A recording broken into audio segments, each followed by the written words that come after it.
जिस प्रत्यावर्ती धारा के कारण आपके घरों में बल्ब जलता है, क्या हम प्रत्यावर्ती धारा को दृष्ट धारा में बदल सकते हैं कि नहीं बदल सकते? बोर्ड परीक्षा के दृष्टिकोण से काफी ज्यादा महत्वपूर्ण है। तो यहाँ पर आप देख रहे हैं कि समय के साथ धारा के मान में परिवर्तन हो रहा है। दोबारा अगर धारा बदला, दोबारा भी उसके मान में परिवर्तन होगा। नमस्कार प्यारे बच्चों, कैसे हैं आप लोग? उम्मीद करता हूं बड़े अच्छे होंगे। मैं शिवा सर आपके सामने आज के इस शानदार से लेक्चर को लेके प्रस्तुत हूं। आज के शानदार से लेक्चर में आप पढ़ने वाले हैं प्रत्यावर्ती धारा, बिल्कुल वही प्रत्यावर्ती धारा जिस प्रत्यावर्ती धारा के कारण आपके घरों में बल्ब जलता है, जिस प्रत्यावर्ती धारा के कारण आपके घरों में टीवी, पंखा, कूलर जैसे यंत्र चलते हैं। प्यारे बच्चों, आज के इस लेक्चर में हम समझने वाले हैं कि प्रत्यावर्ती धारा, दृष्ट धारा, दोनों धारा में अंतर क्या है, दोनों की परिभाषा क्या है, क्या हम प्रत्यावर्ती धारा को दृष्ट धारा में बदल सकते हैं कि नहीं बदल सकते। यानी आज के इस शानदार से लेक्चर जिसका नाम होने वाला है प्रत्यावर्ती धारा, यानी अंग्रेजी में देखा जाए तो इसको हम कहते हैं ऑल्टरनेटिंग करंट। ऑल्टरनेटिंग करंट एक ऐसा चैप्टर है जो आपके बोर्ड परीक्षा के दृष्टिकोण से काफी ज्यादा महत्वपूर्ण है। महत्वपूर्ण इतना कि आपके परीक्षा में 10 से 15 मार्क्स के क्वेश्चन यहां से बनने के पूरे पूरे चांसेस रहते हैं। एमसीक्यू में भी प्रश्न आते हैं, शॉर्ट में भी आते हैं, लॉन्ग में भी आते हैं, यानी हर एक प्रकार के क्वेश्चन इस चैप्टर से बनते हैं। भाई जब चैप्टर इतना महत्वपूर्ण है, इतना ज्यादा क्वेश्चन है, तो हम इसे क्यों नहीं अच्छे से पढ़े। तो इस चैप्टर को अच्छे से समझाने के लिए, बताने के लिए हम इस चैप्टर को आपको 2 पार्ट में ब्रेक करके देने वाले हैं। कहेंगे सर 2 पार्ट में काहे ले दीजिएगा, 1 शॉट दे रहे हैं। तो 2 पार्ट में देने का मुख्य वजह है क्योंकि इसके बाद का जो चैप्टर है वो चैप्टर नंबर 8 है, अर्थात इलेक्ट्रोमैग्नेटिक इंडक्शन है। ठीक है, इलेक्ट्रोमैग्नेटिक वेव है, सॉरी इंडक्शन नहीं है, इंडक्शन तो हो गया है। तो इलेक्ट्रोमैग्नेटिक वेव है, यानी विद्युत चुंबकीय तरंगे हैं, जो कि काफी ज्यादा छोटा चैप्टर है। और इस चैप्टर को हम जो भी पार्ट है, यानी सर्किट वाला पार्ट और ट्रांसफार्मर वाला पार्ट, उसी में हम इसको ऐड करके आपको प्रोवाइड करने वाले हैं। और इससे क्या होगा कि इसकी क्वालिटी बढ़ जाएगी और जितना पार्ट हम आज पढ़ाएंगे वो आप छोटे मात्रा में, कम मात्रा में बेहतर तरीके से सीख पाएंगे। तो क्या आप सभी इतना चीज सीखने के लिए तैयार हैं? अगर इतना चीज सीखने के लिए तैयार हैं तो कमेंट बॉक्स में लिख दीजिएगा यस सर, हम हैं आपके साथ। फिलहाल हम बढ़ने वाले हैं अपने इस चैप्टर 7 के अगले टॉपिक पर, या ऐसा कह सकते हैं कि शुरुआत करते हैं। शुरुआत में हम समझते हैं कि बहुत बार आप लोगों के भी प्रश्न दिमाग में उठता होगा कि सर ये जो बल्ब जलता है ये एसी से जलता है कि डीसी से जलता है। तो यहाँ पर हम इस चीज का भी जवाब देंगे, साथ साथ में जो बल्ब जलता है तो क्या ये बल्ब लगातार जलता है कि बुझ के जलता है। कुछ लोग आपको जरूर कहते होंगे कि ये 50 बार बजता है, 50 बार जलता है, 50 बार यानी 100 बार ये जलता बुझता रहता है। ठीक है, तो ये क्या चीज है, फ्रीक्वेंसी क्या है, आवृत्ति क्या है, यहाँ पर कला क्या है, कलांतर क्या है, ये सब चीजों पर हम बात करेंगे। बहरहाल हम यहाँ पर चलते हैं अपने टॉपिक के अगले टॉपिक पर, और अगला टॉपिक हमारा होने वाला है कि सर प्रत्यावर्ती धारा क्या है। एक मोटी मोटा और एक छोटी सी इसकी डेफिनेशन हमें बताइए, जिससे कि हमें यह क्लियर हो पाए कि प्रत्यावर्ती धारा होती क्या है। ठीक है, तो चलिए हम एक भूमिका बनाते हैं इस चैप्टर का, और उस भूमिका बनाने में सबसे पहले हमें समझना पड़ेगा कि सर प्रत्यावर्ती धारा क्या होती है। प्रत्यावर्ती धारा में आप देखिए, मैं यहाँ पर एक हेडिंग लगा रहा हूँ, एक हेडिंग यहाँ पर आपके सामने लगा रहा हूँ, और उसका नाम है प्रत्यावर्ती धारा। प्रत्यावर्ती धारा को हम अंग्रेजी में कहते हैं ऑल्टरनेटिंग करंट, और शॉर्टकट में इसे लिखते हैं एसी। एसी जो होता है वो क्या होता है, मैं ग्राफ के माध्यम से समझाने का प्रयास करता हूं। ये एक ग्राफ है सर, ये एक्स एक्सिस है, बिल्कुल सर ये एक्स एक्सिस है, कोई दिक्कत नहीं। ये वाई एक्सिस है, ये वाई एक्सिस बन गया आपके सामने। एक्स एक्सिस को हम क्या मान लेते हैं जी, इसको हम समय अक्ष मानते हैं। क्या मानते हैं? समय अक्ष मानते हैं, टी। ठीक है, और इसको हम धारा अक्ष दे देते हैं, यानी आई मान लेते हैं। ठीक है, अब इस ग्राफ को हम अपने तरीके से पिरोते हैं, और ये जो ग्राफ आपके सामने आता है कुछ यूं आता है। ठीक है, ठीक है सर। तो यहां पर आप देख रहे हैं कि यहां पर देख रहे हैं कि समय के साथ, समय के साथ धारा के मान में परिवर्तन हो रहा है। समय के साथ धारा के मान में परिवर्तन हो रहा है। तो अगर समय के साथ धारा के मान में परिवर्तन होगा, समय के साथ धारा के मान में धारा परिवर्तित हो रही है, परिवर्तित। ठीक है, परिवर्तित हो रही है, ठीक है। तो समय के साथ धारा परिवर्तित हो रही है, तो ऐसी धारा जो समय के साथ परिवर्तित हो उसे हम क्या कहेंगे? प्रत्यावर्ती धारा यानी ऑल्टरनेटिंग करंट कहेंगे। यानी आप देखिए इसमें धारा की दिशा ये है, तो धारा की दिशा क्या है? ऊपर नीचे परिवर्तित हो रही है। यानी यहाँ पर टाइम यहाँ चेंज हुआ, यहाँ पे कुछ समय और था, यहाँ 0 0 है, मूल बिंदु है, यहाँ पे आया, यहाँ पे इसका मान, यहाँ मान, इसका मान, यहाँ मान मिलाइए, तो यहाँ पर लगातार क्या हो रहा है? बदल रहा है। जब समय के साथ धारा के मान में परिवर्तन होगा तो आप कह सकते हैं कि सर ये जो है प्रत्यावर्ती धारा है, और प्रत्यावर्ती धारा को ट्रांसफार्मर की मदद से उसके मान को कम या ज्यादा किया जा सकता है, उसके वोल्टता को कम या ज्यादा किया जा सकता है, ठीक है। वहीं पर जब हम बात करते हैं इसके दूसरे एंगल से, दूसरा एंगल क्या कहता है? सर दिष्ट धारा बताइए ना क्या होता है? दिष्ट धारा, देखिए दिष्ट धारा को हम क्या कहते हैं जी? डीसी करंट कहते हैं, डीसी करंट कहते हैं, यानी डायरेक्ट करंट। डीसी करंट नहीं बोले डीसी कहते हैं, यानी डायरेक्ट करंट कहते हैं। और इसका अगर हम आपको इसको भी ग्राफ के माध्यम से समझाने का प्रयास करें तो समझिएगा प्यार से, आराम से। ये हो गया आपके सामने क्या जी? X axis. ये हो गया क्या जी आपके सामने? Y axis. एक्स एक्सिस और वाई एक्सिस के अलॉन्ग हम इसके ग्राफ को बनाए तो कुछ यूं बनता है, ग्राफ इसका कुछ यूं बनता है, यानी समय के साथ परिवर्तन में धारा के मान में कोई परिवर्तन नहीं होता है। समय में परिवर्तन हो ही रहा है, समय थोड़ी रुका है किसी के लिए, ठीक है। तो समय परिवर्तित होता है, धारा के मान में परिवर्तन हो या ना हो। बात समझ में आ गया? तो यहाँ पर देखिए समय हो गया, ये जो हो गया क्या हो गया भाई? धारा हो गया आई, समझ में आ गया? तो ये हो गया धारा और ये होगा समय हो गया। तो ये ग्राफ हो गया किसके लिए? दिष्ट धारा के लिए, डायरेक्ट करंट के लिए, और ये हो गया क्या? प्रत्यावर्ती धारा के लिए। तो अब यहाँ पर आपने अच्छा मोटी मोटा ये समझ लिया, और आपने ये तो जानते ही होंगे कि धारा क्या होती है। तो धारा भाई अब कर सर प्रत्यावर्ती धारा है, दिष्ट धारा है, तो प्रत्यावर्ती धारा दिष्ट धारा हो तो धारा जो होता है उसको आप कहते हैं कि आवेश प्रवाह की दर को हम क्या कहते हैं सर? धारा कहते हैं। आई बराबर क्या लिखते हो? Q/T लिखते हो ना, धारा लिखते हो आई बराबर Q/T। तो धारा हमने बताया आवेश प्रवाह की दर को धारा कहते हैं। आवेश प्रवाह की दर को हो या इलेक्ट्रॉनों के प्रवाह की दर को कहो तो क्या कहते हैं? इसको धारा कहते हैं। धारा दो प्रकार के मुख्यतः, प्रत्यावर्ती धारा और क्या हो गया? दिष्ट धारा। इतनी बात आपको समझ में आ गई होगी, मुझे पूरा पूरा विश्वास है। अगर नहीं समझ में आया तो आप कमेंट बॉक्स में लिख दीजिएगा, ठीक है। तो यहाँ पर समय के साथ परिवर्तन हो रहा है, या समय के साथ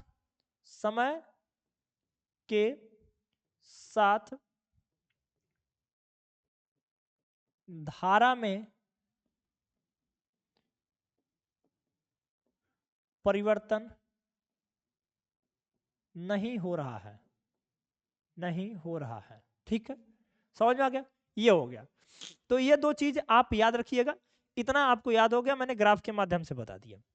अब यहाँ पर हमारा जो अगला टर्मिनोलॉजी है वह होता है कि सर ये जो प्रत्यावर्ती धारा है, प्रत्यावर्ती, ठीक है, इसको थोड़ा सा सही से लिख दिया जाए, ठीक है।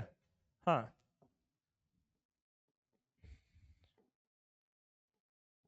प्रत्यावर्ती धारा, ठीक है, और साथ साथ में दिष्ट धारा। इसमें मुख्य रूप से क्या क्या अंतर है? देखिए ये जो प्रत्यावर्ती धारा होता है और जो दिष्ट धारा होता है, इसमें अंतर बहुत सारे होते हैं, और एक एक अंतर को हम एक एक लाइन पढ़ पढ़ के सभी लाइंस को जो है मैं क्लियर करना चाहूंगा। आपके सामने यहाँ पे हेडिंग लगा हुआ, प्रत्यावर्ती धारा और दिष्ट धारा में अंतर। एक कॉलम में हमने लिख दिया है क्या? प्रत्यावर्ती धारा दैट इज AC, और दूसरे में लिख दिया गया है डायरेक्ट करंट यानी दिष्ट धारा DC, ठीक। इतनी बात आपको क्लियर है? यहां पर देखिए सबसे पहला जो पॉइंट आपके सामने नजर आ रहा होगा, और ये पॉइंट का नाम है कि इस दिष्ट धारा की दिशा में और मान दोनों बार बार बदलते हैं। यानी जो इस धारा की दिशा है, दिशा भी बदलेगी और साथ साथ में उसके मान भी बदलेंगे। यानी देखो इस धारा की दिशा और मान दोनों बराबर बार बदलते हैं। यानी अगर एक बार दिशा बदली तो एक ही बार उस धारा का मान बदलेगा, यानी उसका परिमाण बदलेगा, ठीक। दोबारा अगर धारा बदला दोबारा भी उसके मान में परिवर्तन होगा, ठीक है। उसी तरीके से इस धारा की दिशा स्थिर रहती है चाहे इसका मान बदले या न बदले, लेकिन यहाँ पर धारा की जो दिशा है वह स्थिर रहेगी। यानी देखो ग्राफ में मैंने सेम सेम दिखाया, कोई परिवर्तन हुआ नहीं हुआ। यहाँ देखिए इसकी आवृत्ति भारत में जो होती है वो 50 हर्ट्ज होती है। अब ये क्या बोला है सर, 50 हर्ट्ज होती है। अभी मैंने बोल रहा था कि कितनी बार बल्ब बुझता है जलता है, यानी 1 सेकंड में जो फ्लक्चुएट लाइट होती है वो कितनी बार होती है, तो वह 1 सेकंड में 50 बार होती है। तो आवृत्ति जो होती है वो क्या हो गई, 50 बार फ्लक्चुएट होती है। और इंडिया में इसका ये वैल्यू है, बाहर के यानी विदेश के देशों में इसका मान दूसरा होता है, ये सेम सेम नहीं होता है। ये बात आपको याद रखना होगा, ठीक। और इसकी आवृत्ति जो होती है वो क्या होती है, 0 हर्ट्ज होती है, क्योंकि इसके मान में परिवर्तन होता ही नहीं है। जब मान में परिवर्तन नहीं होगा तो आवृत्ति का मतलब है नहीं है, ठीक है। चलिए यहाँ देखिए यह विद्युत चुंबकीय प्रेरण से प्राप्त होती है। अभी इसके पहले हमने बताया फैराडे के नियम, सॉरी फैराडे के नियम, फैराडे के एक्सपेरिमेंट, फैराडे के नियम। फैराडे के एक्सपेरिमेंट से आपने पता किया था या आपको बताया गया था, मैंने भी बताया था कि जब फैराडे ने किसी एक बंद कुंडली में, ठीक है, कुंडली में चुंबक को लेके गया और वहां पर गैल्वेनोमीटर भी लगा हुआ था, जुड़ा हुआ था, तो वो एक्सपेरिमेंट करा रहा था, तो चुंबक को बार बार गति करा रहा था, तो उससे उस कुंडली में एक प्रेरित विद्युत वाहक बल उत्पन्न हो रहा था और एक प्रेरित धारा उत्पन्न हो रही थी, और यह घटना विद्युत चुंबकीय प्रेरण कहला रहा था।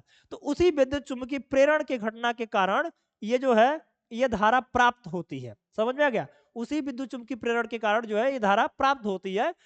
और यहाँ जो है ये रासायनिक ऊर्जा को वैद्युत ऊर्जा में बदलने से प्राप्त होती है। जो डीसी करंट है उसको, जैसे आप देखो इन्वर्टर देख लो, इन्वर्टर समझते हैं ना, तो इन्वर्टर होता है, तो इन्वर्टर में क्या होता है, बैटरी एक बैटरी लगी रहती है, बैटरी पहले चार्ज होती है, चार्ज से होके फिर यानी जब बैटरी चार्ज हो जाती है तो उसके अंदर बहुत सारे लिक्विड यानी रासायनिक पदार्थ भरे रहते हैं, जिसको आप लोग विद्युत अपघट्ट कहते हैं, ठीक है, इलेक्ट्रोलाइट्स कहते हैं।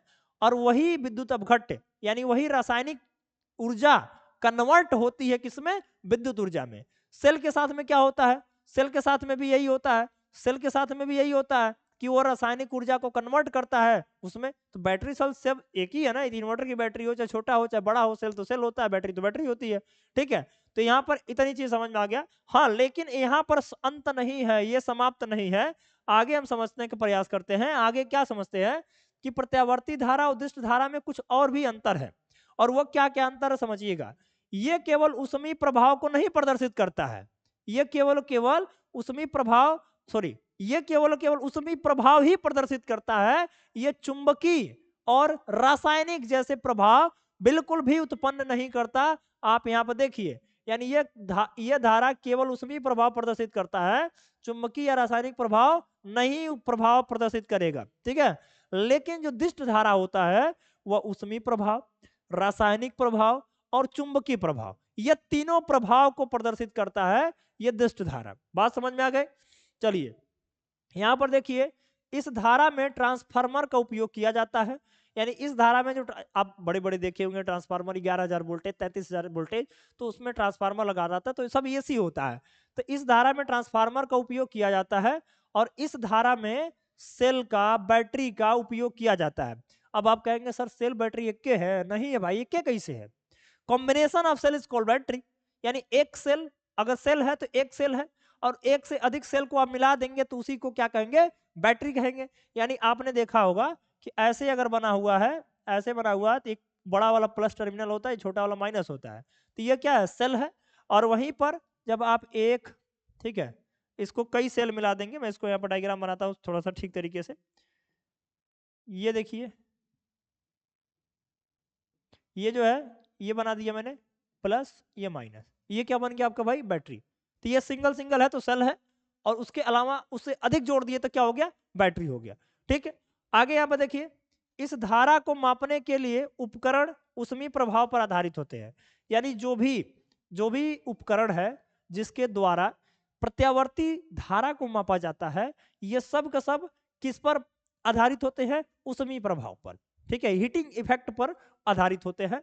लेकिन वहीं इसके विपरीत आ जाते हैं, तो इस धारा को मापने के लिए जो उपयोग होने वाले उपकरण होते हैं वह चुंबकीय प्रभाव पर आधारित होते हैं, सब के सब चुंबकीय प्रभाव पर आधारित होंगे, ठीक है। तो दोनों में अंतर समझिए, ये इसके लिए जो उपकरण बने हैं वह कौन सा, ऊष्मीय प्रभाव, और इसके लिए चुंबकीय प्रभाव, ठीक है। तो यहाँ पर हम कुछ कुछ और भी पॉइंट जो बचे हुए हैं उनको भी देखते हैं।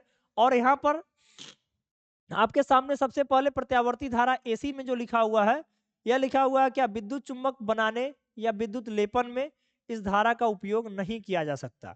यानी जो है इलेक्ट्रोमैग्नेट, इलेक्ट्रोमैग्नेट का मतलब क्या होता है कि एक तरीके का ऐसा मैग्नेट जो विद्युत धारा के प्रभाव के कारण उसमें चुंबकीय प्रभाव उत्पन्न होता है, तो अगर उस विधि को बनाने में इसका उपयोग नहीं कर सकते, यानी विद्युत चुंबक बनाने अथवा विद्युत लेपन में भी इसका उपयोग नहीं करते हैं। वहीं इसका उपयोग दिष्ट धारा में जो विद्युत चुंबक बनाने या विद्युत लेपन में इसका प्रयोग किया जाता है। समझ में आ गया। देखो ये जितना भी मैंने अंतर लिखाया चाहे बताया, यहाँ से क्वेश्चन जो है आपके सामने बनते हैं। मैं सीधा सीधा अगर एक शब्द में कहूँ तो यहाँ से क्वेश्चन जो है वो बनते हैं। तो यहाँ पर मैंने ये चीज बता दिया। देखो यहाँ पर अगला क्या लिखा है, इसे चोक कुंडली की सहायता से शक्ति और व्यय पर नियंत्रित किया जा सकता है।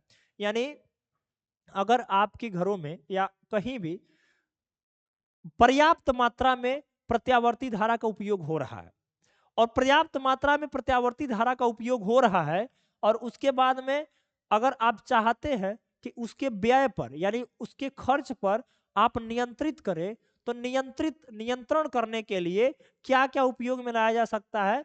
एक तो होता है चोक कुंडली, यानी चोक कुंडली की सहायता से भी उस पर नियंत्रण किया जा सकता है। और साथ साथ में ठीक है, हाँ चोक कुंडली होता है, और भी व्यवस्थाएं होती हैं, वो तो अलग अलग इक्विपमेंट है कि कितना कम खर्चा होगा कितना नहीं होगा। यहाँ पर जो है मुख्य रूप से क्या दिखाया जा रहा है कि चोक कुंडली की सहायता से ठीक है शक्ति और इसके व्यय पर कम किया जा सकता है। ठीक है, आगे यहाँ पे देखिए, इसे ओमीय प्रतिरोध द्वारा नियंत्रित किया जा सकता है। ओमीय प्रतिरोध का मतलब क्या होता है कि ऐसा, सॉरी हाँ ठीक है, ओमी प्रतिरोध द्वारा नियंत्रित किया जा सकता है। ओमी परिपथ भी आप पढ़े होंगे, ऐसा परिपथ जिसमें ओम का नियम लागू होता है उसे ओमी परिपथ कहते हैं। और उसी प्रकार के प्रतिरोध जिसमें ओम के नियम में उपयोग लाते हैं या उसी से संबंधित चीजें रहती हैं, उसे हम ओमी प्रतिरोध कहते हैं। तो इसके द्वारा भी इसको नियंत्रित किया जा सकता है। इसमें देखिए, इसे प्रवाहित करने के लिए कई पतले तारों को मिलाकर एक मोटा तार लिया जाता है। ठीक है, और इस धारा को प्रवाहित करने के लिए एक ही तार में प्रवाहित हो सकता है। लेकिन देखो ये जो नीचे वाला है ना, तो हमें थोड़ा सा एक्सेप्शन की भी बात कभी कभी करना चाहिए। करना इसलिए चाहिए कि यहाँ पर देखिए, जब जब भी आप घरों के ये सब वायर जो लगे रहते हैं उनको आप देखते हैं, तो आप उनको छीलिए, तार को छीलेंगे तो अगर इतना मोटा भी तार है तो उसके बीच में पतला पतला पतला पतला पतला ढेर सारा तार रहता है। अब सोचिएगा और जवाब दीजिएगा कमेंट में कि ऐसा क्यों होता है। ठीक है, इसका भी हम अलग से एक शॉर्ट्स वीडियो बना के डालेंगे, आप देखिएगा वहां पर। ठीक है, कि वहां पर जो है कि ऐसा क्यों होता है। ठीक ना, तो यहाँ पर क्या कहा जा रहा है कि इसके प्रवाहक के लिए पतले पतले तार को जोड़कर एक मोटा तार बनाया जाता है। लेकिन इसके साथ में ऐसा नहीं होता है, इसके साथ डायरेक्ट मोटे तार में कर लिया जाता है। लेकिन सामान्य तौर पर ऐसा नहीं किया जाता है, इसमें भी पतले पतले तार को मोटा बनाकर ही उपयोग में ले लिया जाता है। क्योंकि आप घर में एक इन्वर्टर लगा रहे हैं, चाहे घर में कोई ऐसा एसी सोर्स के साथ साथ, देखो एसी सोर्स होता ही होता है, अगर एसी सोर्स के साथ साथ में डीसी सोर्स कोई लगा रहे हो, तो इतना बड़ा सबके पास में एक्सपेंसिव फालतू के पैसे तो है नहीं कि उसके लिए अलग तार लगाओ, इसके लिए अलग तार लगाओ। तो एक ही तार से यहाँ पर सामान्य रूप से लोग काम चला लेते हैं। ठीक है, इतनी बात आपको समझ में आ रही होगी। और अगर अगर इतनी बात समझ में आ रही है तो इससे अच्छा कोई चीज और नहीं हो सकता। फिलहाल आप ऐसे दौर में चल रहे हैं जहां पर आपको दिन रात मेहनत करने की आवश्यकता है, जहां पर आपको दिन रात पढ़ने की जरूरत है। मेरे भाई, अगर आप नहीं पढ़ते हैं तो जीवन में आपके सामने बहुत सारा विकल्प नहीं, कोई विकल्प नहीं बचेगा। और जिनको लगता है कि पढ़ाई कुछ नहीं है, तो समय आने दीजिए। वक्त की नजाकत को जो नहीं समझ रहा है, एक दिन ऐसा वक्त आएगा कि उसे वक्त भी नहीं मिलेगा कि वो वक्त को समझे। अब मैंने क्या क्या बोला आप ध्यान से समझते रहिएगा। फिलहाल हम अपने टॉपिक पर आगे बढ़ते हैं, और आगे टॉपिक में कुछ पॉइंट्स और रह गए हैं, इन पे भी डिस्कशन कर लेते हैं। प्रत्यावर्ती धारा जिसको हम एसी कहते हैं और इसको डीसी कहते हैं, ये धारा दिष्ट धारा से अधिक खतरनाक होती है। भाई खतरनाक होती है, ठीक है। ये धारा जो होती है ये अधिक खतरनाक होती है। क्यों खतरनाक होती है? क्योंकि इसमें जो साइकिल है वह बहुत ज्यादा तेजी गति से चल रही है। ठीक है, तो उसमें जो है आपको, जब ये कोई भी व्यक्ति एसी करंट के संपर्क में आता है तो उसको झटके भयानक लगते हैं। ठीक है, और सामान्यतः उसकी जो है मौत होने का भी चांसेस बना रहता है। बहुत सारे लोग आप देखे होंगे कि इलेक्ट्रिक शॉक से जो है उनकी जान चली गई है। ठीक है, ऐसा भी होता है। ये धारा प्रत्यावर्ती धारा से कम खतरनाक होती है सामान्यतः, लेकिन कभी कभी ऐसा केस होगा कि जहां पर फिजिक्स काम नहीं करेगा और ये धारा भी काफी ज्यादा खतरनाक हो जाएगा। तो आप बच कर रहें, सावधानी से काम करें और शिक्षा लेकर ही काम करें तो ही बेहतर है।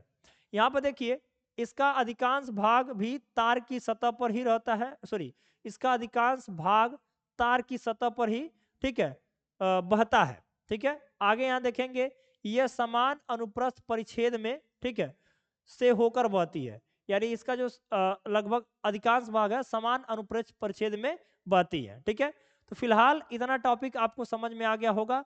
अब हम अपने अगले टॉपिक की ओर बढ़ते हैं।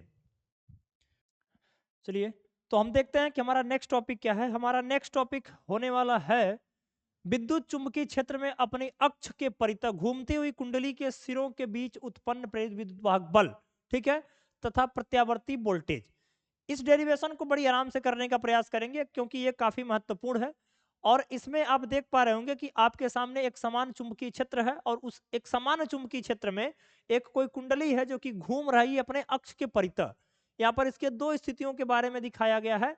इसमें स्थिति आप ये वाली देख पा रहे हैं, इस तरह से एक जो चुंबकीय क्षेत्र है ये, ठीक है, ये चुंबकीय क्षेत्र हो गया और ये चुंबकीय क्षेत्र किससे रिप्रेजेंट करते हैं भाई, बी से रिप्रेजेंट करते हैं।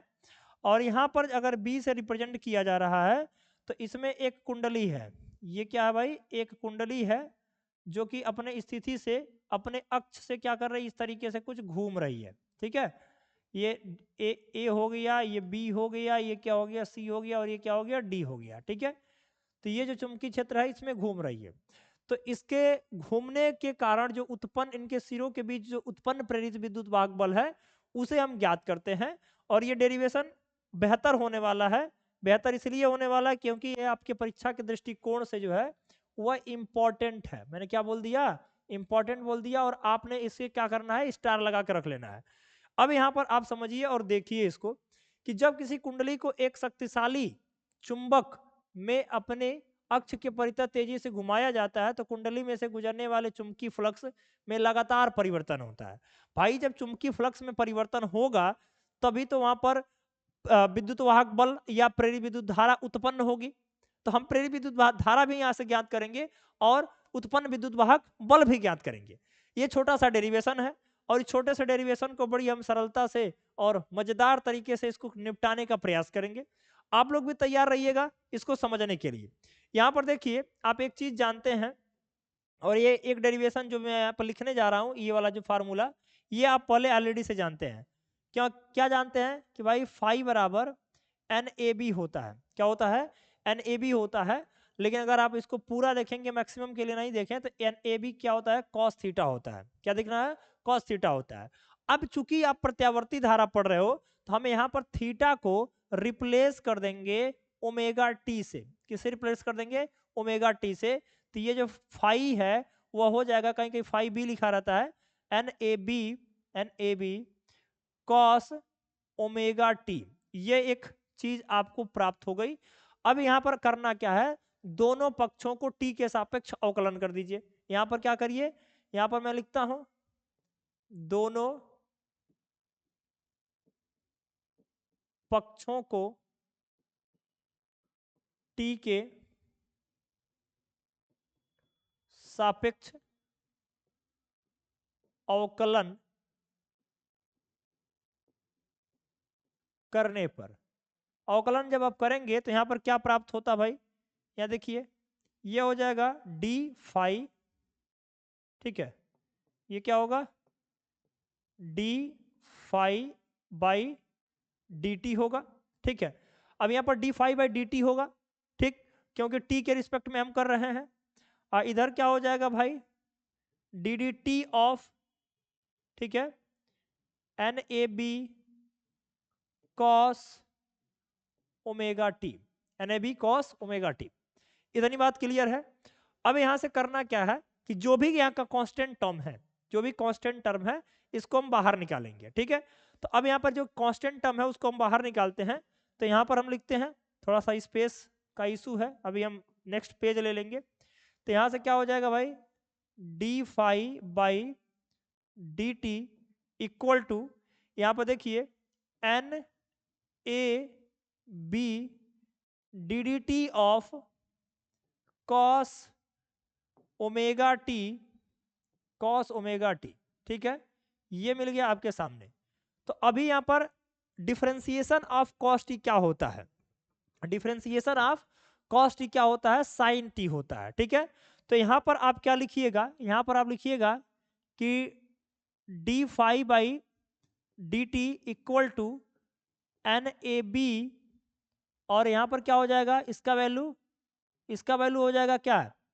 देखिए, कॉस ओमेगा टी का साइन टी, और ओमेगा टी का केवल क्या हो जाएगा? ओमेगा हो जाएगा। तो ओमेगा को हम पहले लिख ले रहे हैं, तो ओमेगा साइन ओमेगा टी। ठीक है, ओमेगा साइन ओमेगा टी। ठीक है, इतनी वैल्यू आपके सामने आ चुकी है। अब अगर इतनी वैल्यू आपने समझ लिया, तो आपने साथ ही साथ में पढ़ा होगा क्या? फैराडे के नियम। और फैराडे का जो नियम होता है, वहां से हमने एक रिजल्ट पाया था, हाँ, लेकिन एक चीज और ध्यान दीजिएगा कि ये जो कास ओमेगा टी है, कास ओमेगा टी का जो टी होता है, यानी साइन टी होता है, इसमें ये माइनस में लिया जाता है। ठीक है, तो इसको किस में लेना भाई? माइनस में लेना है। ठीक है, तो ये माइनस साइन ओमेगा टी हो गया, तो माइनस छूट ना जाए, माइनस छूटेगा तो आपको जो है दिक्कत होगी। और इसको मैं थोड़ा सा और सही कर देता हूँ। सही करने का मतलब ये माइनस पहले लगा देता हूँ।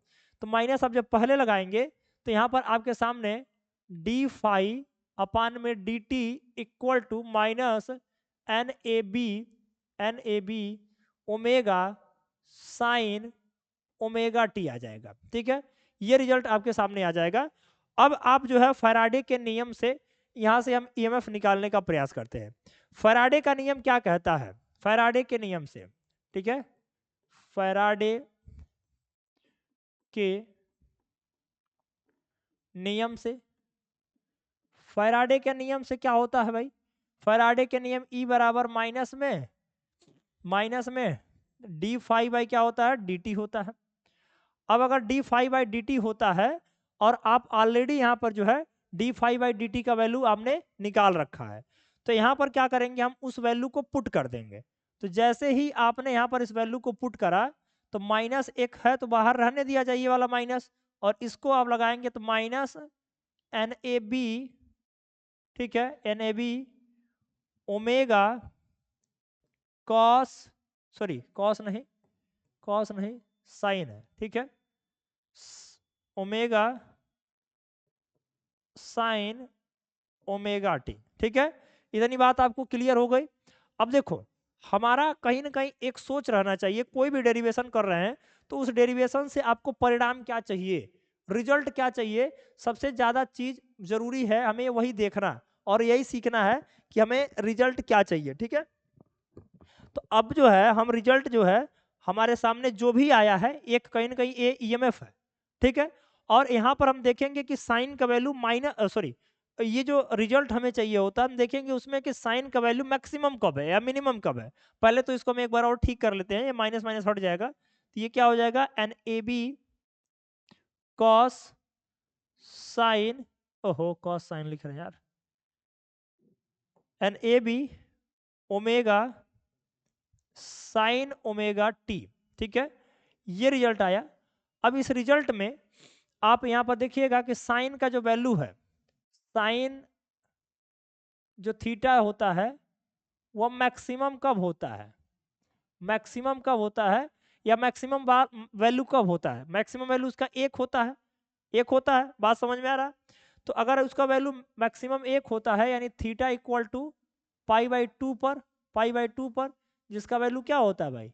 एक होता है, मैक्सिमम की बात करते हैं हम। तो यहाँ पर अगर हम साइन ओमेगा टी का मान मैक्सिमम लेते हैं, तो यहाँ पर ई बराबर क्या मिलेगा आपके सामने? ई बराबर जो रिजल्ट मिलने वाला है वो क्या मिलने वाला है? एन ए बी मिलेगा। ठीक है, एन ए बी ओमेगा मिलेगा। क्या मिलेगा? N A B omega. ठीक है, एन ए बी और क्या मिलेगा? ओमेगा मिलेगा। क्यों मिलेगा? क्योंकि साइन ओमेगा टी का वैल्यू तो क्या हो गया? एक हो गया। तो अब यहां पर देखिए जो एन ए बी मिल रहा है, तो ये एक परिणाम हमें मिल गया। ठीक है, और इसी जो एन ए जो यहाँ पर लिखा हुआ है एन ए बी ओमेगा, इसी को हम चेंज कर सकते हैं इसके विद्युत वाहक बल के अधिकतम बल की टर्म में। ठीक है, यानी इसी ई को हम कन्वर्ट कर देंगे किसमें, ई नॉट में। यानी हम ऐसे लिख सकते हैं कि ई नॉट का जो परिणाम होगा या ई नॉट इक्वल होता है, ये होता है एन ए बी ओमेगा के। अर्थात अगर ये वाली वैल्यू हम समीकरण में रख देते हैं, कोई भी समीकरण ले लेते हैं, मान लेते हैं यही है एक समीकरण, इसको मान लेते हैं, या समीकरण एक मान लेते हैं, ठीक है। तो इसी में रखते हैं, तो यानी हम ई नॉट का वैल्यू, ई नॉट का मान, या ऐसा लिखते हैं, ई नॉट का मान नहीं, ठीक है, लिखते हैं कि एन ए बी ओमेगा बराबर ई नॉट समीकरण एक में रखने पर, तो यहां पर क्या आ जाएगा भाई, E इक्वल टू इतने के जगह पर क्या हुआ, इतने के जगह पर ई नॉट हुआ, और ये जो है साइन ओमेगा टी हुआ। तो ये जो निकल के आया इसे ही हम कहते हैं विद्युत वाहक बल, यानी प्रत्यावर्ती धारा का क्या हो गया, विद्युत वाहक बल हो गया, यानी ईएमएफ हो गया। तो यहाँ पर ये रिजल्ट आपके सामने अगर आ चुका है, तो इस रिजल्ट से हम धारा भी निकाल सकते हैं, इस रिजल्ट से धारा भी निकाल सकते हैं। वैसे इस रिजल्ट को हम ऐसे लिखते हैं कि इसको V लिख सकते हैं, और V equal to V naught sine omega t भी आप लिखते हैं। तो ये निकल गया विद्युत वाहक बल। और अगर आपको धारा निकालना है, तो धारा निकालना काफी आसान है, काफी आसान है। क्यों आसान है, देखिए, क्योंकि जो है I बराबर ओम का नियम आप जानते हैं, और वहां से क्या पढ़े हैं आपने कि I बराबर V अपान आर पढ़ा है। तो I बराबर क्या हो जाएगा, V की वैल्यू यही है, ठीक है। तो इसको आप ऐसे लिख सकते हो कि ई नॉट अपान में क्या आर, तो यहाँ पर I बराबर इसको लिख सकते हैं क्या, ई नॉट अपान में ई नॉट। तो ई नॉट की वैल्यू क्या है, ई नॉट की वैल्यू, सॉरी ई की वैल्यू क्या है, ओहो एक मिनट रुक जाइए, ठीक है, ई अपान में आर हो गया, ई अपान में आर हो गया। तो यहाँ से ई साइन ओमेगा टी, और अपान में क्या हो गया भाई, आर हो गया, ठीक है, अपान में क्या हो गया, आर हो गया, ठीक है। तो यहाँ पर इसकी वैल्यू को भी लिख सकते हैं, और इसकी वैल्यू जो होता है ये क्या होता है भाई, वी होता है। तो यानी आई बराबर इसको आप लिख सकते हैं कि देखो वी अपान आर क्या होता है, आई होता है, तो आई लिखोगे, लेकिन इस वी अपान आई को यहाँ पर क्या है, यहाँ पर केवल और केवल क्या लिखा है, ई बाई आर लिखा है। तो यहाँ पर जो है ई नॉट अपान में आर है, तो इसको हम आई नॉट लिखेंगे। तो आई नॉट हो गया, आई नॉट साइन ओमेगा टी हो गया, ठीक है। तो आपके सामने ये जो रिजल्ट आया आई बराबर आई साइन ओमेगा टी। तो यानी आपके सामने जो प्रत्यावर्ती धारा का समीकरण होता है वह होता है कि आई बराबर I naught sine omega t, एवं जो होता है V बराबर V naught sine omega t, या इसी को आप ऐसे लिख लो कि E बराबर ईएमएफ के टर्म में ई नॉट साइन ओमेगा टी, ठीक है। ये बात आपका क्लियर हो गया। अगर ये बात क्लियर हो गया तो यही आपको करना था, जो कि हमने यहाँ से आराम से सुकून से निकाल लिया। अगर आपको यहाँ पर नहीं समझ में आया हो तो कोई दिक्कत नहीं, फिर से आप एक बार वीडियो को देखिएगा, पुश करिएगा, पॉज करिएगा, रिपीट करिएगा, और उसके बाद फिर एक बार देखिएगा, तो आपको सारे डेरिवेशन आराम आराम से क्लियर तरीके से आ जाएंगे, ठीक है। तो फिलहाल हम अपने अगले टॉपिक पे बढ़ते हैं। वैसे इस टॉपिक में हम कुछ और ऐड कर सकते हैं, लेकिन एज पर योर नीड हम इसी को यहीं पर समाप्त करते हैं। यहाँ पर हम ग्राफ व्राफ संबंधित चीजें अभी डिस्कशन नहीं कर रहे हैं। हम करेंगे, कब करेंगे उसको, जब हम सर्किट पढ़ेंगे, ठीक है। सर्किट में ढेर सारे फ्रेजर ग्राफ, फ्रेजर डायग्राम के बिना सर्किट का पढ़ना संभव नहीं है। फिलहाल आपके सामने वही डेफिनेशन लिखा हुआ है, यानी प्रत्यावर्ती वोल्टेज का, कि ऐसे वोल्टेज जो कि लगातार समय के साथ जीरो से, कहां से, जीरो से अधिकतम मान के बीच परिवर्तित होता रहता है, और एक निश्चित समय अंतराल बाद पुनः उसकी पुनरावृत्ति होती है, प्रत्यावर्ती वोल्टेज कहलाते हैं। समझ में आ गया। तो प्रत्यावर्ती धारा और प्रत्यावर्ती वोल्टेज दोनों अभी हम आपको पढ़ाएंगे। यहाँ पर प्रत्यावर्ती धारा वोल्टेज लिखा हुआ है, और इसमें यही लिखा हुआ है कि ऐसे वोल्टेज जो लगातार समय के साथ जीरो से, यानी यहां से जीरो से अधिकतम मान के बीच में क्या करते रहते हैं, परिवर्तित हो गए। तो जीरो से इसका अधिकतम मान, ठीक है, फिर से नीचे फिर से ऊपर, और यही इसी चीज की पुनरावृत्ति यानी रिपीटेशन बार बार हो रहा है। तो इसको हम क्या कहते हैं? प्रत्यावर्ती वोल्टेज कहते हैं। बात समझ आ गई? तो प्रत्यावर्ती वोल्टेज क्या होता है आपने समझ लिया। वोल्टेज के लिए हमने वहां पर फार्मूला भी लिख दिया, V बराबर V naught sine omega t. जरूरत पड़ने पर आप इसका यूज कर लीजिएगा, ठीक है। तो यहाँ पर हम कैसे प्रयोग करेंगे, क्या क्या क्वेश्चन इससे बन सकते हैं, अगले जो लेक्चर आने वाला है इसका, उसमें हम पूरा पूरा इसके विषय में भी चर्चा करेंगे, ठीक है। आगे आ जाइए, और अगला हमारा टॉपिक होने वाला है प्रत्यावर्ती धारा यानी ऑल्टरनेटिंग करंट। ऑल्टरनेटिंग करंट क्या कहता है कि प्रत्यावर्ती वोल्टेज, अभी जो पीछे हमने पढ़ा जो लिखा, के कारण परिपथ में जो धारा प्रवाहित होती है। अच्छा एक चीज समझना, क्या बिना विभव के या बिना विभवांतर के कभी धारा का बहना यानी धारा का प्रवाह संभव है? नहीं सर, बिल्कुल भी संभव नहीं है। यानी अगर किसी भी परिपथ में धारा प्रवाहित हो रही है, अर्थात उसके उसके परिपथ के सिरों के बीच में विभवांतर है, तभी उसमें वो धारा प्रवाहित हो रही है, अन्यथा धारा प्रवाहित होना संभव नहीं है।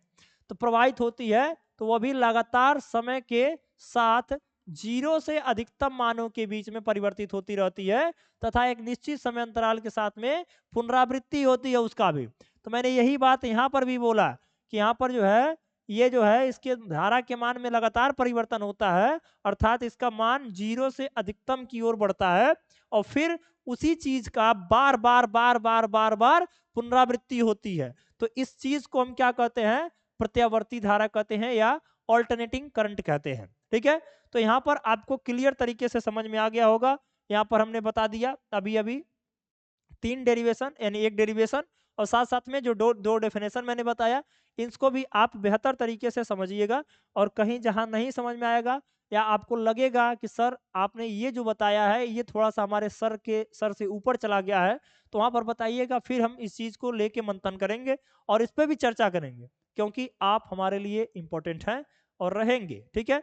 फिलहाल हम अपने अगले टॉपिक पर बढ़ते हैं, और हमारा जो अगला टॉपिक है ये क्या है, आप यहाँ पर देखें कि प्रत्यावर्ती धारा से संबंधित कुछ परिभाषाएं, जो प्रत्यावर्ती धारा से संबंधित कुछ कुछ परिभाषाएं हैं, इन पर भी चर्चा करते हैं, और एक एक परिभाषा को हम बड़े क्लियर और क्रिस्टल तरीके से समझने का प्रयास करते हैं।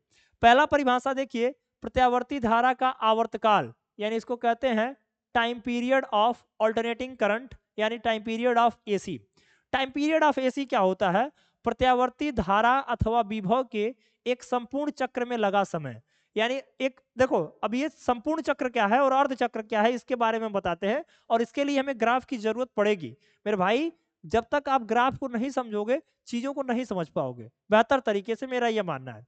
तो यहाँ पर देखिए, यहाँ पर मैं क्या बोल रहा हूँ, यहाँ पर हो गया आपका क्या, ये हमने एक्सिस ड्रॉ कर लिया, ये ठीक है। ये जो देख रहे हो आप, यूं चला गया, ठीक। तो आपने यहाँ पर देखा कि एक चक्र और एक अर्ध चक्र का सीन देख रहे हैं। तो यहाँ से लेके यहाँ तक जो चल रहा है, इसको हम कहते हैं एक अर्ध चक्र। क्या बोलते हैं इसको? एक अर्ध चक्र। फिर आप यहाँ से लेके फिर यहाँ तक जब आ गए, ये क्या हो गया? एक पूर्ण चक्र हो गया। यानी यहाँ से लेके, आप ध्यान दीजिएगा, यहाँ से लेके यहाँ तक, ठीक है, लगभग यहाँ तक जो समय लगता है, इसे ही हम क्या कहते हैं? समय अंतराल कहते हैं, टाइम पीरियड कहते हैं। यानी प्रत्यावर्ती धारा को, क्या बोला मैंने? प्रत्यावर्ती धारा के एक संपूर्ण चक्र को पूरा करने में जो समय लगता है, अर्थात ये जो है यहाँ से लेके यहाँ तक, यानी यूं ऐसे यूं जाके फिर यहाँ से यहाँ तक पहुंचने में जितना ये टाइम लगाती है, उसी टाइम को, उसी समय अंतराल को आपको क्या कहना होता है? प्रत्यावर्ती धारा का आवर्तकाल कहलाता है, यानी टाइम पीरियड ऑफ, ठीक है, time period of alternative current कहलाता है। तो time period of alternative current क्या है, आपने समझ लिया होगा, मुझे ये पूरा पूरा विश्वास है। प्रत्यावर्ती धारा का आवर्तकाल के लिए जो सूत्र होता है वह क्या होता है भाई? T इज इक्व टू 2π/ω होता है। तो आप इस बात को याद रखिएगा कि T इज इक्व टू 2π/ω, ठीक है। तो ये हो गया आवर्तकाल के लिए फार्मूला, ठीक है। आवर्तकाल है अर्थात टाइम पीरियड है, तो इसका मात्रक कोत्रक जो है सब सेम सेम होगा, कहीं से कोई अलग नहीं होगा। मात्रक इसका सेकेंड ही होगा, ठीक है। और साथ साथ में इसका जो बीमा होगा, तो बीमा के लिए क्या करोगे, कुछ तूफान लाओगे क्या? नहीं भाई साहब, वही रहेगा, यानी यहाँ पर इसका क्या होगा, टी ही होगा। तो मात्रक और बीमा का टेंशन छोड़िए, टेंशन लीजिए कि फार्मूला याद रहे 2 pi by omega. 2 pi by omega आपको अगर याद है तो सारे चीजों को आपने अच्छे तरीके से कर लेंगे, ठीक है। फिलहाल हमारा एक डेफिनेशन यानी डेफिनेशन के यानी परिभाषाओं के कड़ी में एक परिभाषा को हमने अच्छे तरीके से समझ लिया है। हम दूसरे परिभाषा पर पहुंचते हैं और दूसरा परिभाषा है आवृत्ति। आवृत्ति को हम कहते हैं अंग्रेजी में भाई फ्रीक्वेंसी। क्या कहते हैं इसको? फ्रीक्वेंसी कहते हैं।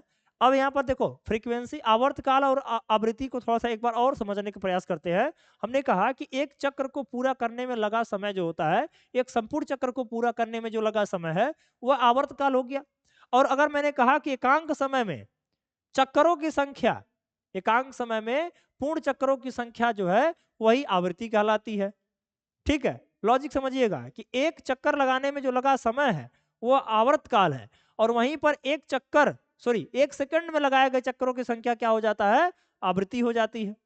तो यहाँ पर आवृत्ति जो लिखा हुआ है, लिखा हुआ क्या, प्रत्यावर्ती धारा अथवा विभव द्वारा, प्रत्यावर्ती धारा अथवा विभव द्वारा एक सेकंड में, ठीक है, एक सेकंड में पूर्ण किए गए चक्करों की संख्या उसकी आवृत्ति कहलाती है।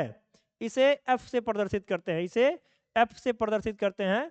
तो यहाँ पर आपको समझ में आ चुका होगा इस बात को कि यहाँ पर एक सेकंड में पूर्ण किए गए चक्करों के, जैसे मान लीजिए यहाँ पर थोड़ा सा ग्राफ में बड़ा बनाता हूँ, यहाँ से यहाँ तक चला गया, ठीक, और यूं चलता रहा यूं, ठीक है। हो सकता है किसी चीज का आवर्तकाल ज्यादा हो या स्पीड बहुत तेज हो। तो यहाँ पर देखिए, यहाँ पर मैंने क्या कर दिया, यहाँ से लेके यहाँ तक एक चक्कर, यहाँ से लेके यहाँ तक 2 चक्कर, फिर यहाँ से यहाँ तक क्या हो गया 3 चक्कर। तो अब कोई कह रहा है कि सर स्पीड बहुत तेज होने के कारण एक ही सेकंड में हम 3 चक्कर लगा दिए, यहाँ से यहाँ तक चले गए।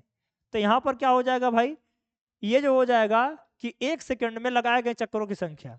तो अगर हम कहें कि एक सेकंड में ये 3 चक्कर चल रहा है, ये 3 चक्कर पूर्ण कर रहा है, तो एक सेकंड में लगाए गए 3 चक्करों की संख्या यानी 3 जो है इसकी क्या हो जाएगी, आवृत्ति हो जाएगी। 3 इसकी क्या हो जाएगी, आवृत्ति हो जाएगी। तो आवृत्ति और आवर्तकाल एक दूसरे के क्या होते हैं, मतलब व्युत्क्रमानुपाती होते हैं। आप देखिए यहाँ पर लिखा भी है कि आवृत्ति यानी एफ से प्रदर्शित करते हैं, तो एफ बराबर क्या हो गया 1/t हो गया, ठीक है। और 1/t है तो एफ बराबर 1/t, तो सॉरी 1 इसको लिखो, ठीक है, 1/t, तो 1 और t की जगह पर क्या हो जाएगा, t की जगह पर आप वहां पर लिखते थे, क्या लिखते थे 2 पाई बाई ओमेगा लिखते थे। तो इसके फलस्वरूप f का वैल्यू जो आएगा ये ओमेगा ऊपर जाएगा, तो ओमेगा अपान में क्या आ जाएगा 2 पाई आ जाएगा। तो ये हो जाएगा किसका वैल्यू, इसका हो जाएगा आवृत्ति का। तो उम्मीद है कि आपको आवृत्ति बेहतर तरीके से समझ में आ रहा होगा, और मैंने इसीलिए कहा था कि मैं इसको 2 पार्ट में ब्रेक कर रहा हूं, क्योंकि ऐसे छोटे छोटे टर्म हम बहुत बढ़िया से समझ पाएंगे। लंबा होने से क्या होता है कि टर्म को समझ नहीं पाते हैं, और जब छोटा टर्म नहीं समझ पाते हैं तो बड़े टर्म को समझना हमारे लिए मुश्किल हो जाता है। फिलहाल हम अपने अगले टॉपिक पर बढ़ते हैं, और अगला टॉपिक का नाम है धारा का आयाम या शिखर मान। धारा का आयाम या शिखर मान जो होता है, यहाँ पर देखिए, यहाँ पर क्या लिखा हुआ है कि प्रत्यावर्ती विभव या धारा अपने माध्य मान से एक ओर जितना अधिक मान प्राप्त करते हैं उसे हम क्या कहते हैं, वह विभव या धारा शिखर मान या आयाम कहलाता है, शिखर मान या आयाम कहलाता है। फिर मैं इसमें सहायता ले रहा हूँ किसका, ग्राफ का, यानी अधिकतम मान। अगर इस पे हम कहें कि सर धारा का मान यहाँ अधिकतम कहाँ है, तो इस पे है, और ये जो है इसका क्या आयाम है, या इसी को हम कहते हैं शीर्ष मान कहते हैं, शिखर मान कहते हैं, जिसको हम एम्पलीट्यूड दिखाते हो, ठीक है। तो यहाँ पर क्या होता है, हम अभी इसमें एक चीज और है कि माध्य मान क्या है। तो माध्य मान समझने के लिए थोड़ा सा आपको इंतजार करना पड़ेगा। अभी हम औसत मान और माध्य मान दोनों पर भी चर्चा करेंगे, और विशेष रूप से एकदम सही तरीके से लंबे समय दे के उस पर चर्चा करेंगे। यानी इसको हम जो है आई नॉट, अच्छा ठीक है, मैं आपको मोटी मोटा भी बताता हूँ कि आपने एक समीकरण लिखा कि आई बराबर I naught sine omega T, अभी मैंने पीछे लिखवाया। और यहाँ पर आपने एक समीकरण लिखा कि v बराबर सर वी नॉट और साइन ओमेगा टी लिखवाया। तो यहाँ पर जो ये आई नॉट है, ये जो आई नॉट है, और यहाँ पर जो है ये क्या है वी नॉट है, यही जो है इसको हम कहते हैं शिखर मान। तो ये आई नॉट या ये वी नॉट ही क्या होता है, शिखर मान या आयाम कहलाते हैं। समझ में आ गया। इतनी बात अगर समझ में आ रही है तो हम अपने अगले टॉपिक पे बढ़ सकते हैं, और आप भी बेफिक्र होके इन टॉपिक्स को समझिए, बढ़िए और पढ़िए। यहाँ पर अगला हमारा टॉपिक होने वाला भाई कला। कला को हम अंग्रेजी में कहते हैं फेज। क्या बोलते हैं इसको? फेज कहते हैं। और कला उतना ही सरल है जितना कि आपको कला बनाने में सरलता महसूस होती थी। ठीक है, यहाँ पर देखिए लिखा हुआ है कि प्रत्यावर्ती धारा के तत्कालिक मान में ज्या या कोज्या के कोणांक यानी एंगुलमेंट को प्रत्यावर्ती धारा की कला कहते हैं। जैसे कि अगर हमने यहाँ पर लिखा कि आई बराबर I naught sine omega T. क्या लिखा? Sign omega T. तो ये जो साइन ओमेगा टी है यही तो इसके कोज्या का या ज्या का क्या है? कोणांक है। तो इसी कोणांक को हम क्या नाम देते हैं? कला देते हैं। ठीक है, कला देते हैं। इसमें ज्यादा ये चर्चा का विषय नहीं है। अब चूंकि चर्चा का विषय ज्यादा नहीं है इसका कोई मतलब नहीं होता है। हर एक सब्जेक्ट, हर एक बिंदु जो है वो चर्चा का विषय होना चाहिए और होता है। बहरहाल ये सारी चीजें अगर आपको समझ में आ रही है तो इससे बेहतर कुछ और नहीं हो सकता। और आप बीच बीच में अपने वीडियो को पॉज करके कमेंट बॉक्स में भी आ जाइए करिएगा और लिखिएगा कि क्या जितनी बातें अभी तक हमने बताई वह समझ पाए कि नहीं समझ पाए। अगर नहीं समझ पाए तो फिर हमें और भी अधिक कार्य करने की आवश्यकता होगी, और हमें भी एक अंदाजा लगेगा कि हमारे द्वारा पढ़ाए गए बच्चों को हम कितना समझा पा रहे हैं या नहीं समझा पा रहे हैं। बहरहाल हम बढ़ते हैं अपने अगले टॉपिक पर, और हमारा अगला टॉपिक है प्रत्यावर्ती धारा का औसत मान, जिसको हम कहते हैं एवरेज वैल्यू या मीन वैल्यू। ठीक है, तो यहाँ पर औसत मान क्या होता है? तो देखो औसत मान को हम आई एम से या आई ए भी से लिखते हैं। अब यहाँ पर आई ए भी और आई एम जो है इसको लिखने के लिए हम क्या क्या करेंगे और किस प्रकार के काम को या टर्म को समझेंगे, इसको हम देखते हैं। फिलहाल के लिए अगर हम एक पूर्ण चक्र के लिए बात करें तो एक पूर्ण चक्र के लिए औसत मान, जो धारा का औसत मान होता है वो शून्य होता है। और ये शून्य आएगा कैसे, अभी हम प्रूफ करके आपके सामने दिखाते हैं।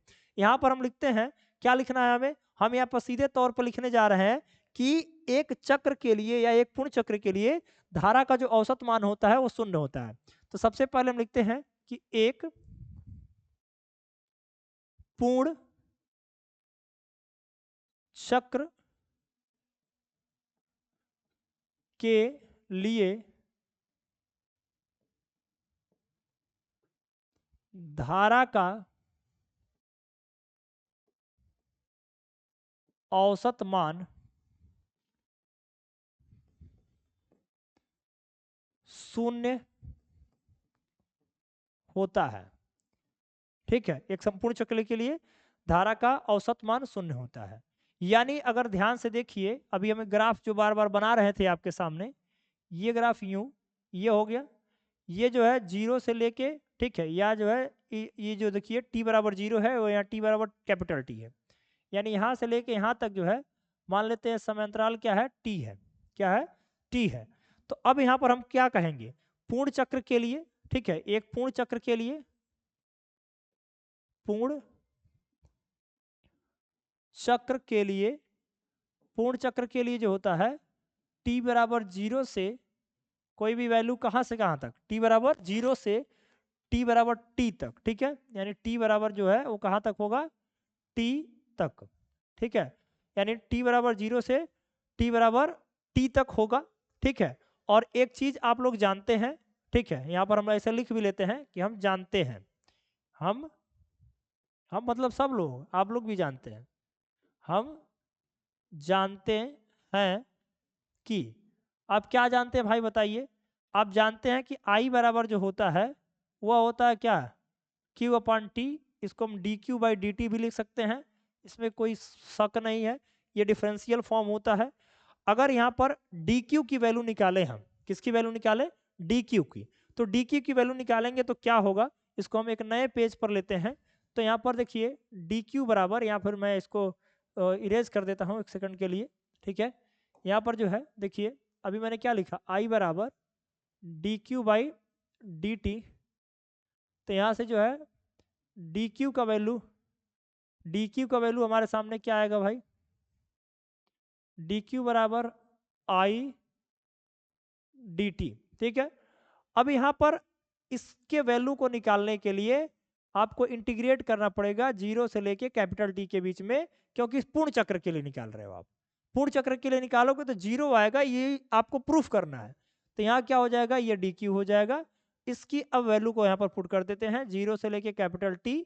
डी क्यू का वैल्यू क्या है भाई, आई डी टी, यानी ये जो है ये क्यू हो जाएगा, अब क्यू बराबर आई डी टी हो जाएगा।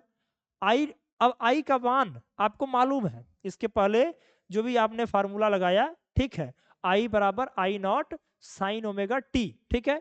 तो वहां से इसके मान को हम रखेंगे, तो यहाँ पर क्या हो जाएगा, Q बराबर 0 से लेके t के बीच में इंटीग्रेट करना है। आई का मान क्या होता है, आई का मान जो है होता है आई नॉट साइन ओमेगा टी, ठीक है। ये हो गया आपका 0 टू t के बीच में। अब यहाँ पर देखिए, अगर इतना मान हमने निकाल लिया तो कुछ और भी वैल्यू को हम आगे समझने का प्रयास करते हैं, और यहाँ पर समझते हैं कि यहाँ पर कौन सी ऐसी चीज़ है जिन्हें हम बाहर निकाल सकते हैं और जिनका हम इंटीग्रेशन कर सकते हैं। तो यहाँ देखिए Q बराबर, यहाँ पर आई नॉट क्या है आपका बाहर निकलेगा, और यहाँ 0 से लेके t तक है, 0 से लेके t तक है, और ये किसको आप इंटीग्रेट करोगे, साइन ओमेगा टी को, साइन ओमेगा टी को। तो Q equal to I naught, और साइन ओमेगा टी का इंटीग्रेशन जो होता है वो क्या होता है भाई, कॉस होता है। क्या होता है, कॉस होता है। तो यहाँ पर हम लिख देते हैं कॉस ओमेगा टी, और जिसका ओमेगा टी का करेंगे तो फिर क्या आ जाएगा, बट्टे में ओमेगा आ जाएगा, ठीक है, ओमेगा आ जाएगा। तो यहाँ पर ऐसे हो गया 0 से लेके कैपिटल टी के बीच में। अब यहाँ से ओमेगा को आप बाहर कर लीजिए, ओमेगा ओमेगा को बाहर करेंगे, ठीक है। तो यहाँ पर देखो, यहाँ पर भी एक चीज़ छूट रहा है आपसे शायद, हाँ यहाँ पे छूट ये रहा कि यहाँ पर माइनस होगा और इस माइनस को हम बाहर निकालेंगे। तो Q बराबर माइनस में आई नॉट अपान में क्या, ओमेगा, और इधर में क्या बचा भाई, इधर में बचा क्या, कॉस, कॉस ओमेगा टी 0 से लेकर टी तक। अब यहाँ लगाएंगे हम क्या, यहाँ लगाएंगे हम कौन सा चीज लगाएंगे भाई, यहाँ लिमिट का उपयोग करेंगे। लिमिट का उपयोग कैसे होता है जी, upper limit minus, upper limit minus lower limit, upper limit minus lower limit. अब upper limit minus lower limit अगर आप लिखते हैं तो Q बराबर माइनस में आई नॉट अपान में ओमेगा इक्वल टू, इधर क्या होगा, कॉस ओमेगा टी, तो ओमेगा और टी की जगह पे क्या हो गया, कैपिटल टी। और कैपिटल टी का वैल्यू अब जानते हैं, हम सीधे सीधे वही वैल्यू लिखते हैं, 2 पाई अपान में क्या होगा, ओमेगा होगा। अब माइनस यहाँ पर क्या हो जाएगा, कॉस 0, तो ये कॉस 0 हो जाएगा पूरा पूरा, ठीक। तो यहाँ पर क्या होगा भाई, Q माइनस आई नॉट अपान में ओमेगा, और यहाँ से देखिए ये ओमेगा से ओमेगा समाप्त हो जाएगा, और ये क्या आएगा भाई, कॉस 2 पाई माइनस में कॉस 0 डिग्री, ठीक है।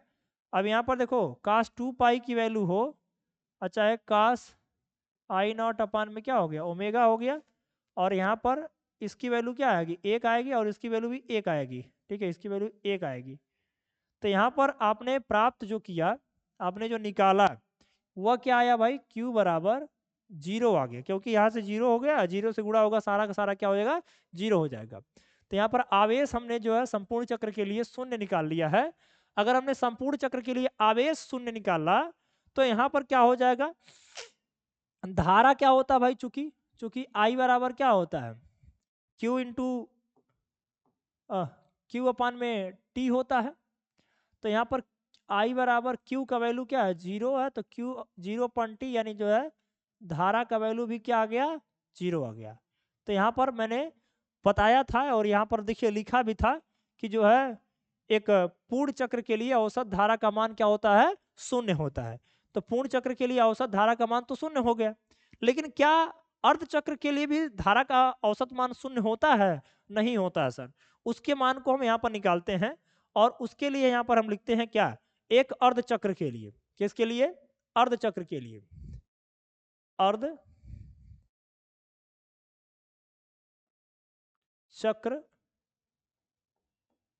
के लिए धारा का औसत मान, ठीक है, धारा का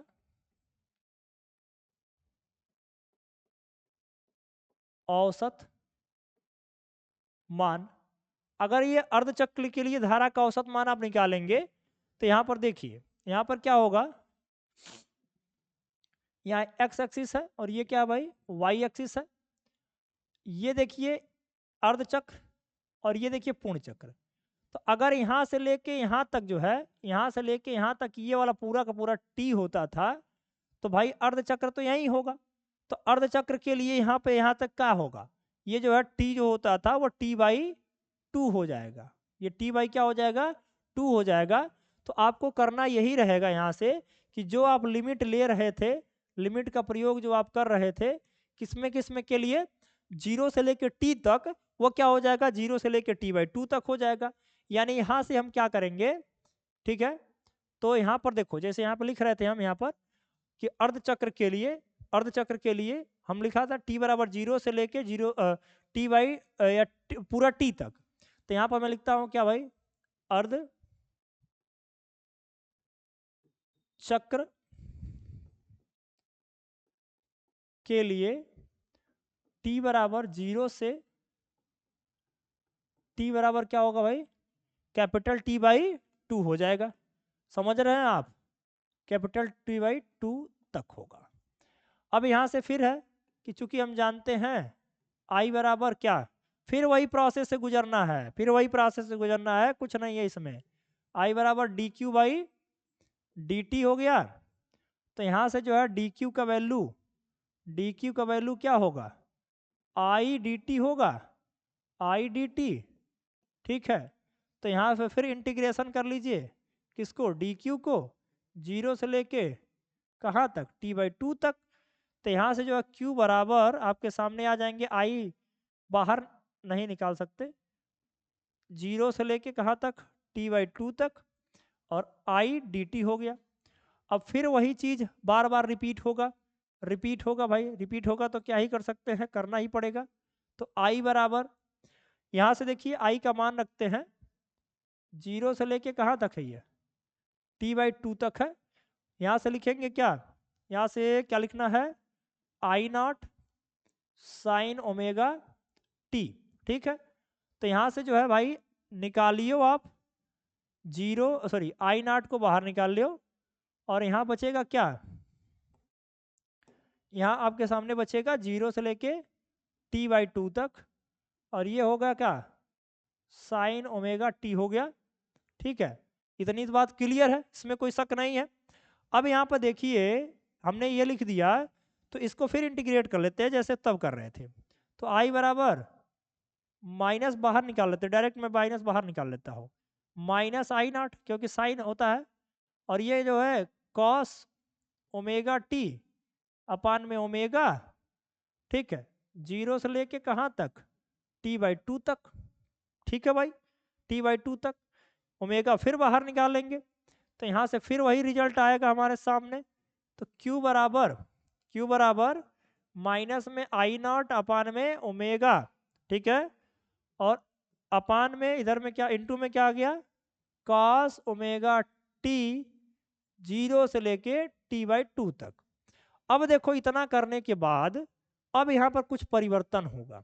अब वो परिवर्तन क्या होगा सर, परिवर्तन जब होगा जब हम लिमिट का उपयोग करेंगे तब। तो यहाँ पर लिखने जा रहे हैं क्या सर, अपर limit minus, upper limit minus lower limit, lower limit, ठीक है। तो अपर लिमिट माइनस लोअर लिमिट का उपयोग जब हम करेंगे तो Q बराबर माइनस में आई नॉट अपान में ओमेगा, और इधर में क्या हो जाएगा, कॉस, ठीक है, ओमेगा, और इसके जगह पे क्या हो गया भाई, टी बाई टू माइनस में यहाँ पे क्या हो जाएगा, कॉस, ठीक है, ओमेगा इंटू में जीरो, ठीक है। अब यहाँ पर देखिए इसी टी के वैल्यू में हमें थोड़ा सा इन्फ्लेशन देखना है। तो अब देखो यहाँ पर चूंकि हम टी का वैल्यू अभी रख रहे थे, लेकिन अब हमें टी बाई टू की वैल्यू रखना है।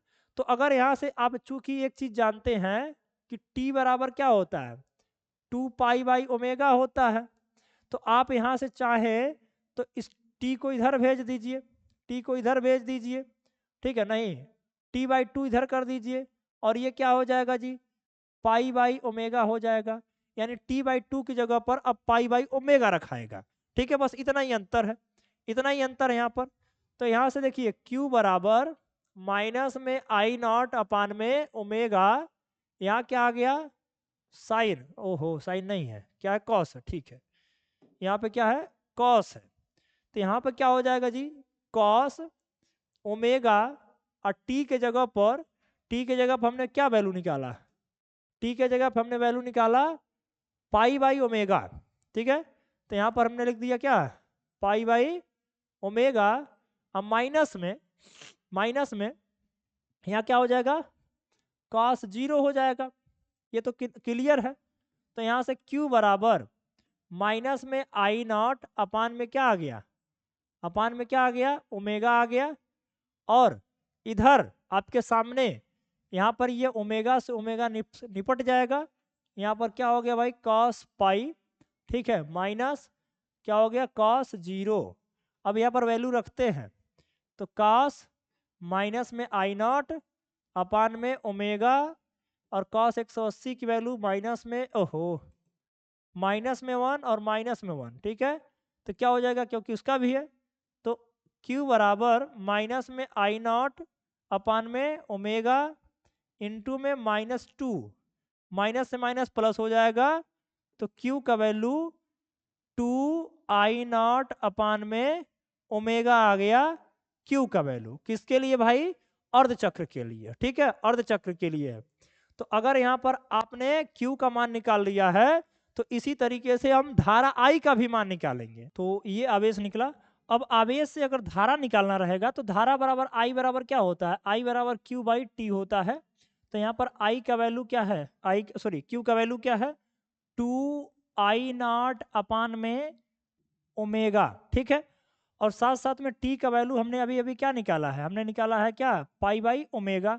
इस ओमेगा से ओमेगा को समाप्त करेंगे, तो I बराबर क्या मिलेगा, 2I0 अपान में पाई, ठीक है, जो कि बराबर होता है, ये 2 अपान में पाई को जब आप डिवाइड करोगे, यानी इसका 3.14 रखोगे, और इसका वैल्यू रखोगे, पाई का वैल्यू रखोगे 3.4, ठीक है, 1/4।